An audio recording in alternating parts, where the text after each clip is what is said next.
Eh bien oui, résultat, étoile, analyse du match dans 10 secondes. L'après-match des Éperviers de Sorel-Tracy est une présentation d'Entretien Robert. Entretien Robert, le spécialiste dans la grande région de Sorel-Tracy. Défaite des Éperviers, Kevin, 4-1 face au Marquis. Ben, on s'entend que c'est pas un match qui est pour le score et pas l'issue du match en tant que tel. C'est un match qui s'est joué, qui était 1-1 pas mal tout le long du match. Ouais. Un but rapide en début de troisième des Marquis qui a fait mal aux Éperviers. En fin de deuxième, j'allais dire qu'il a fait mal aux Éperviers, mais on a deux buts qui ont été marqués en fin de rencontre qui font que ça finit 4-1.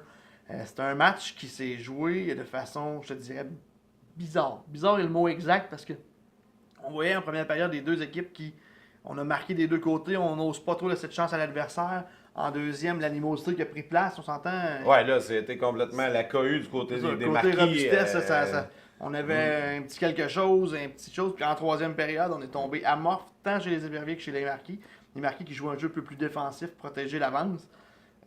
C'était plate comme troisième période, on se le cachera pas. J'ai le genre de rencontre que tu te dis, OK, avec ce qu'on avait connu en deuxième, tu te dis, OK, comment on peut sortir de la sorte. Mais là, on a vu les Éperviers un petit moment donné essayer de travailler fort pour pouvoir revenir dans le match.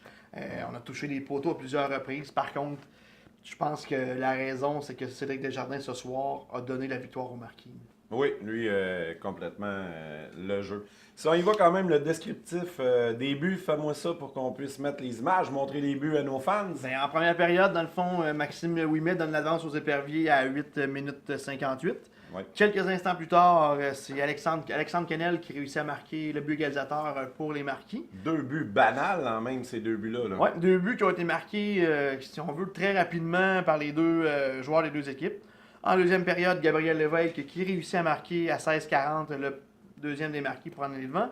Et en troisième période, Francis Véropol qui marquera à deux reprises, c'est-à-dire à 16-41 et à 17-56 en fin de match pour donner une victoire de 4-1 aux Marquis. Eh oui, comme on peut dire, aller jusqu'en troisième les dernières minutes. Une petite défaite, mais là qui s'est transformé en abandon. Mais si on y va maintenant avec les 3 étoiles du match. Les 3 étoiles du match, une présentation de Transport Jocelyn Nadeau. Donc la première étoile, le gardien Cédric Desjardins, qui a fait un excellent travail devant le filet des Marquis, qui a gardé les Marquis dans le match.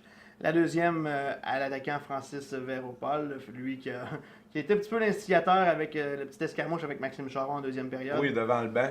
Qui a également des marqué, images de ça. Qui a marqué 2 filets.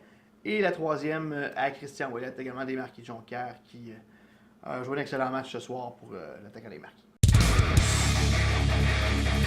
Tout comme David Lacroix et les Éperviers de Sorel-Tracy, champions de la saison et de la Coupe Verdure 2017-2018, confiez vos projets d'impression et de publicité à Décalco Design. Ils s'occupent de tout, de la conception à l'installation, les professionnels du wrapping, enseignes, solutions d'affichage, signalisation, panneaux, vitrines, bannières et logos 3D. Décalco Design, le choix des champions. Spécialisé dans la pose et la vente de pneus toutes catégories, Nicoletti Pneus et Mécanique dessert les marchés des pneus de véhicules passagers, agricoles et poids lourds. L'équipe Nicoletti est composée de techniciens et aviseurs hautement formés et qualifiés.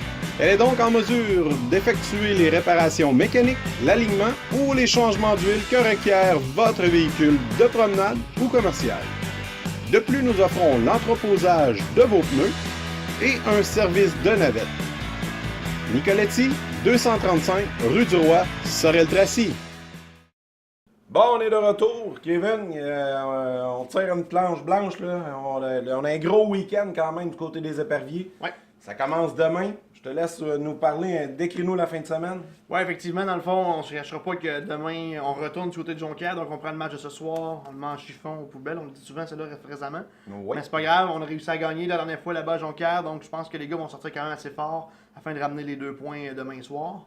On les avait pas en plus battus 7-1 à Jonquière, je pense. C'était un score assez impressionnant, ça, Ouais, ne cachera pas. ah ouais, il était pas là. Ah non, là. effectivement. Et Ouais. sinon, dans la Ligue américaine, dans le fond, on va avoir l'Assurancia qui reçoit la visite des 3L de Rivière-du-Loup et le Ouais. Cool FM qui reçoit la visite des Pétroliers du Nord. OK. Le match CJSO. Ouais, la rencontre des éperviers va être diffusée sur le radio-diffusée sur CJSO au 100,7 et sur le LNH.TV, tout comme la rencontre entre les 3L et l'assurance de Thetford. On a un autre match, on a 2 autres matchs samedi.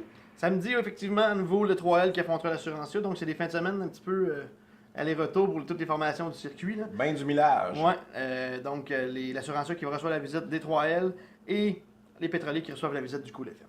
Exact. Donc, tous les matchs sont diffusés sur le H.TV et pour le match entre le Cool FM et les pétroliers du Nord qui va être diffusé également à la radio de coolfm.com. Exact. Puis en parlant de millage, on sait ce soir qu'il y a eu quand même un peu de retard du niveau de Jonquière. Il y a eu un méga carambolage. On a vu ça réseaux sociaux, dans les nouvelles, dans le parc. Fait que, eux autres sont arrivés en retard. Le match a commencé un petit peu en retard aussi ce soir, à 15 minutes. Nous autres, de notre côté, on était quand même aussi en retard avec Téléweb. Le prochain rendez-vous, Kevin? Vendredi soir prochain, alors que le Cool FM de Saint-Georges-de-Beauce sera de passage à Sorel-Tracy, match qui aura lieu à 20h. Il sera également diffusé sur le H.TV. Au Colisée Cardin, 20h, et voilà. Puis, juste un peu pour qu'on s'embarque dans la série, on sait que la date butoir des échanges s'en vient. C'est le 22 janvier. Oui, le 22 janvier qui va être la date limite des transactions dans la Ligue américaine. Sinon, pour les séries, on ne se cachera pas, ça va être un peu comme les autres années. Donc, la première équipe au classement va affronter la 6e, la deuxième va affronter la 5e et la troisième la 4e. Les 3 équipes vainqueurs passent directement en demi-finale et il va y avoir un round robin, si on veut, un tournoi de 2-3 sur une fin de semaine entre les équipes qui ont terminé plus haut au classement, qui ont été éliminées, une des 2 équipes va pouvoir par la suite rentrer dans la série demi-finale. OK. À cette heure, on transforme les rôles. Tu deviens le gars des éperviers. Moi, je deviens le fan d'un gradin. Penses-tu qu'on va avoir des échanges? Penses-tu qu'on s'enligne dans une finale comme ça? Puis, 3e question en rafale. Penses-tu qu'on risque d'avoir des joueurs qui sont blessés qui vont revenir, tels que non disponibles massés? Tu penses-tu que Rose puis tout ça, Gadouri, tu sais, notre gang est où? Ben, on se cachera pas que oui, les blessures avancent beaucoup. David Rose va être en uniforme la semaine prochaine sans problème. David Massé, c'est une décision, comme on disait, au jour le jour. On attend d'avoir des détails dans sa situation. Oui. Du côté de Kevin Gadouri, si on peut parler plus vite que la blessure qu'il a subie qui est quand même assez importante. Oui. Donc, dès qu'on a plus de détails, on vous informe. Mais pour l'instant, c'était même plutôt au même point qu'il y a 3 semaines. Okay. On se le cachera pas. Côté de transaction, je sais que Christian Deschênes, c'est un gars qui veut toujours améliorer son équipe.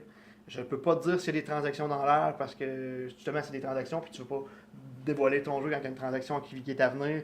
Par contre, je sais très bien que Christian, c'est un travailleur acharné puis Christian doit continuer à travailler afin d'améliorer sa formation. Et le fait d'année en année, on le sait l'an passé, la transaction qui en est Marco Cousineau ici à Sorel-Tracy.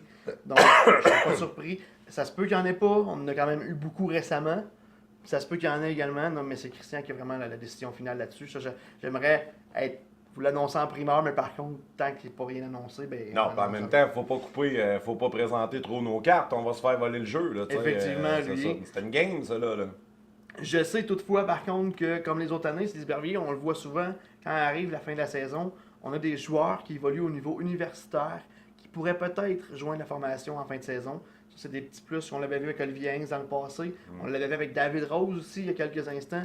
Donc, ça peut être des choses qui pourraient arriver aussi. On a des joueurs qui évoluent présentement, tant du côté de l'Université du Québec à Trois-Rivières que du côté de l'Université McGill, l'Université Bishop, Concordia également. Donc, on a des joueurs un petit peu partout au sein du circuit universitaire qui, peut-être, seraient intéressés à venir faire un petit tour ici en Ligue américaine. Puis je me trompe pas, mais non, quand on a eu Christian Deschênes l'autre fois, il me disait qu'au niveau des choix de repêchage universitaire, ça a l'air qu'on a quand même des très bonnes positions dans l'ordre des choix qui pourraient nous apporter c'est ce que je une disais un certaine petit peu, puissance. Là. On a des joueurs qui sont assez dominants au niveau universitaire qui pourraient se rajouter à la formation en fin de saison.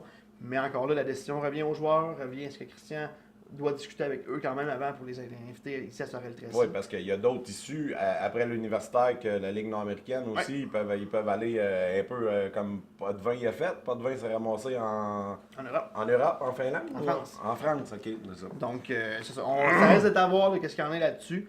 Mais dès que j'ai d'autres nouvelles là-dessus, ça me fera un plaisir de vous le rapporter, de vous en informer.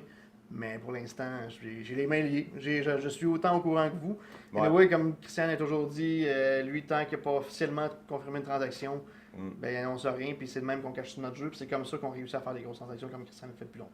Ouais, moi, puis Christian, il m'appelle, il m'en parle, mais moi, quand il y a des changements à faire, c'est des changements de publicité dans le Colisée. Fait que c'est le seul scoop que moi, je suis capable de te donner. Merci à toi. On s'en va à la pause, puis au retour, la conclusion.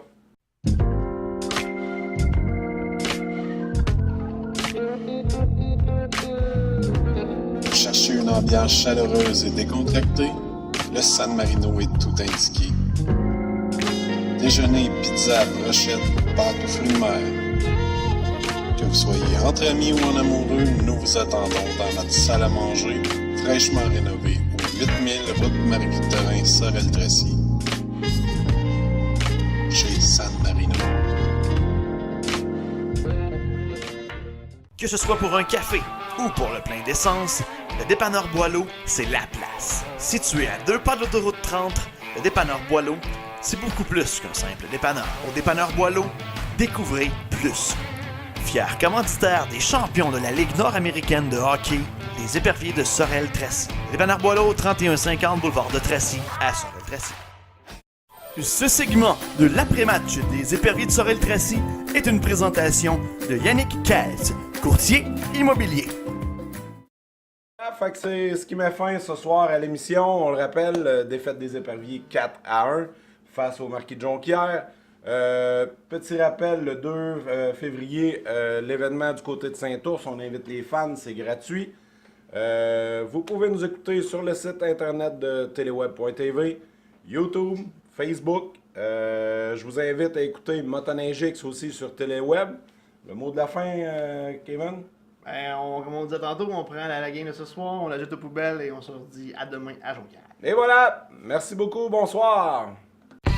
Bonjour tout le monde, ici Sylvain Bourgeois pour Légèrement Craqué. Le drag à Joly, le 12 janvier à Saint-Cuthbert. On va avoir des exposants, un chapiteau 20 par 40. On va avoir des grosses machines ici. Il y a dans la jambe à sa main. On a 660 pieds de piste, 1000 pieds de shutdown, Captain Pro Turbo, 1000 Improve. On va faire former un pot, puis le gagnant va gagner le pot. Fait qu'on va rehausser un petit peu le niveau de compétition, puis on va savoir des vintage. Je vous le dis, là, ça fait on va en avoir des gros. Ça. Là, on est à peu près à 300 pieds de la maison de Jacques Villeneuve. Fait que si l'odeur de gaz est assez forte, puis que le vent il est sur son bord, il va sûrement venir faire un tour. Fait qu'on vous attend le 12 janvier pour le drag à Joly. Bye!